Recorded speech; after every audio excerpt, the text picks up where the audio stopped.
military man who served as a lieutenant colonel in the Sino-Japanese War and as a major general in the Russo-Japanese War. Tojo likewise saw service, though briefly, in the latter war.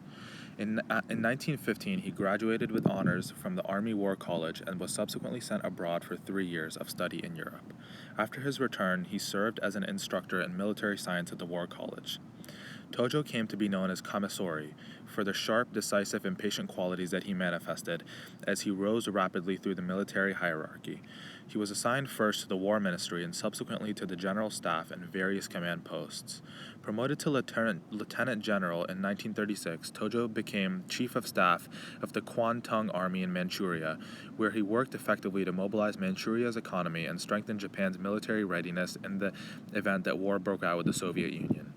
In the mid-1940s, Tojo was appointed war minister in the second Fumimaro Kono government, which proceeded at once to sign the tripartite pact with Germany and Italy. Relations with the United States gradually worsened during succeeding months as Japanese troops moved south into Indochina, but Tojo hewed to a hard line. Convinced of the righteousness of the imperial cause and of the implacable hostility of the Americans, the British, the Chinese, and the Dutch, he stoutly opposed the negotiations and concessions that Kono contemplated. Speaking for the Army Command, Tojo demanded a decision for war unless the United States backed away from its embargo on all exports to Japan. An imperial mandate was then given to Tojo in October 1941 to become premier and form a new cabinet. It was thought that only Tojo had full knowledge of recent developments and an ability to control the army.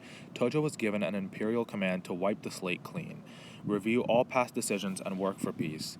But a reconsideration of Japanese policy failed to reveal all alternatives acceptable to the army, and the decision for war was taken.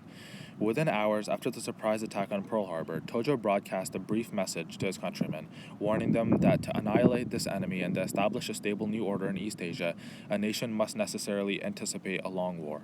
Tojo had great power at the beginning of the war, and in the West was often likened to Hitler and Mussolini. Besides, serving as premier, he was a general in the army, war minister, and for a short time home minister. Later in the war, he served as chief of the general staff. In 1942, a tightly restricted national election resulted in the pro-Tojo Diet. Nonetheless, while wielding great power, Tojo was still not a dictator like Hitler and Mussolini. The senior statesmen, the army and navy general staffs, and of course ultimately the emperor, still exercised considerable power independent of Tojo. By early 1944, even though the tide of the battle had turned decisively against Japan, and Tojo admitted to the Diet that the nation faced the most critical situation in the history of the empire, he stood firmly opposed to increasing sentiment in favor of negotiation. The fall of Saipan in July 1944, however, put American bombers within range of the homeland, and the senior statesmen, together with ministers in Tojo's cabinet, forced him into retirement. With the end of the war, Tojo awaited at his Tokyo residence his arrest by occupation forces. On September 11, 1945, when General MacArthur ordered his arrest, Tojo attempted to shoot himself. After his recovery, he was held in Sugamo prison until his trial as a suspected war criminal by the International Military Tribunal for the Far East began in May 1946. After proceedings which stretched out for 2 years, during which Tojo willingly accepted his responsibility for much of Japan's wartime policy while declaring its legitimate self-defense, he was found guilty of having major responsibility for Japan's criminal attacks on her neighbors and was sentenced to death by hanging. The sentence was carried out on December 23, 1948.